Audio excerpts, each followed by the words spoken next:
రాయించేద్దామండి. శుభలేఖ రాసేశారు. వెంటనే ఒక్కసారి ఇప్పుడు ఈ శుభలేఖలు పట్టుకుని అందరికీ పంచిపెట్టడానికి చక్కగా ఒక సంస్కారవంతుడైనటువంటి వ్యక్తి, జ్ఞానము కలిగినటువంటి వాడు మొట్టమొదట రావాలి. ఆయన అందరినీ వెళ్ళి పెద్దరికంగా పిలవాలి. పిలిచేటప్పుడు శుభలేఖ పట్టుకుని ఇంట్లో పిల్లాడికి ఆలిపట్టలను టర్రని పట్టుకుని ఎవరింటికో వెళ్ళి, ఏమంటే మా అక్క వెళ్ళి మా నాన్నగారు మీకు ఇచ్చి రమ్మన్నారు, వస్తే రమ్మన్నారు, చస్తే చావమన్నారంటే ఎవడెళ్తాడా ఇంటికి? అంటే మన శుభలేఖలు అలాగే ఉంటాయి అనుకోండి. ఇవాళ రోజున ఏదో మనకి విందు అంటే మన జన్మలో ఎప్పుడు చూడనట్టు 2 చెంచాలు ఓ గిన్ని, అది వేయకపోతే మన బతుకులో మనం ఎప్పుడైనా విందు తిన్నామేంటి మనకి తెలుసా? అందుకని ఓ గిన్ని ఇదేంటి సుముహూర్తము, వీడి లేచి మంగళసూత్రం కడుతున్నట్టుగా ఓ బొమ్మ, అంటే సుముహూర్తానికి జీలకర్ర బెల్లం పెట్టడం కాదు, మంగళసూత్రం కడుతున్నట్టు ఓ బొమ్మ. అంటే అసలు వేసిన వాడికి ఎంత గొప్ప జ్ఞానం ఉందో ఆ శుభలేఖ గురించి.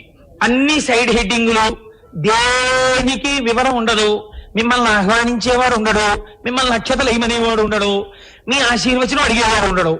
అక్కడ ఉండేవాళ్ళు ఎవరంటే ప్రధానంగా అన్ని సైడ్ హెడ్డింగులు. కళ్యాణ వేదిక, బలానా వీధి సందులో కడితే 2A బస్సు ఎక్కి బలానా చోట దిగి నడిచి వస్తే బా.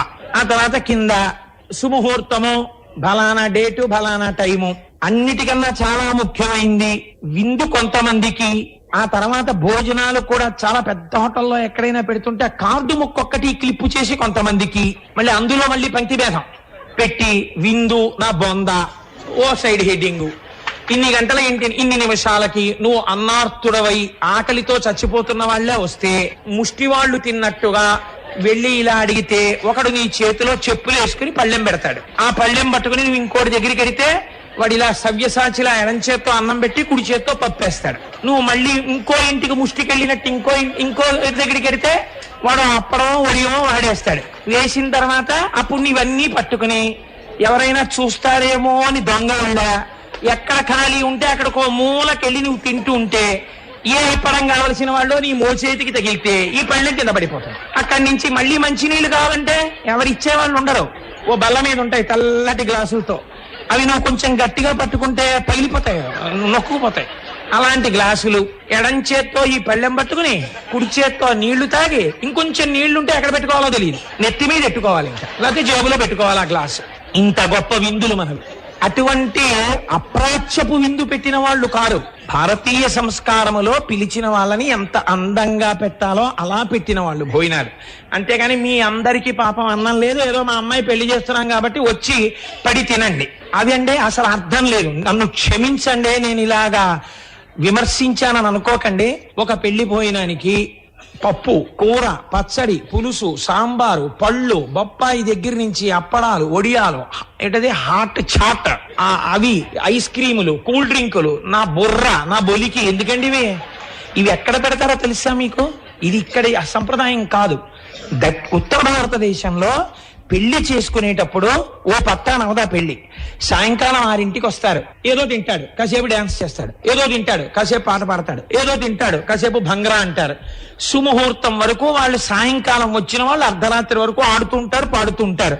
కాబట్టి అరిగిపోతుంటుంది, పెడుతుంటాడు, ఏదో కాసేపు శనగలు తింటాడు, అలా పెడతాడు, ఏదో డ్రింక్ తాగుతాడు. నీ ఇంట్లో తినేది అరగంట, ఎందుకు ఇన్ని పెడితే అసలు ఏం తినాలో తెలియక అలా నిలబడిపోయి ఉండిపోతుంటాడు ఒక్కొక్కడు. అది అసలు నిజంగా ఒక వ్యక్తిని పిలిచి మర్యాదగా నువ్వు భోజనం పెట్టాలనుకుంటే చక్కగా కూర్చోపెట్టి వారికి వడ్డించు. అది లేదు, ఎందుకో ఇక్కడి నుంచి అక్కడ వరకు గిన్నెలు, వీడు ఇక్కడి నుంచి ఒక్కొక్కటి అసలు సూపర్ బజార్లో చూసుకుంటున్నట్టుగా చూసుకుంటూ ముందెళ్ళాలి. వీళ్ళు ఏమున్నాయి, ఇందులో ఏం తినాలి, అక్కడ మళ్ళీ జట్టీలు. ఆ గబుక్కుని భార్యతోటి ఏమిటివన్నీ ఏం తిందాం ఇవాళ అంటే సాంబారు అన్నం తిందాం అంటుంది ఆవిడ.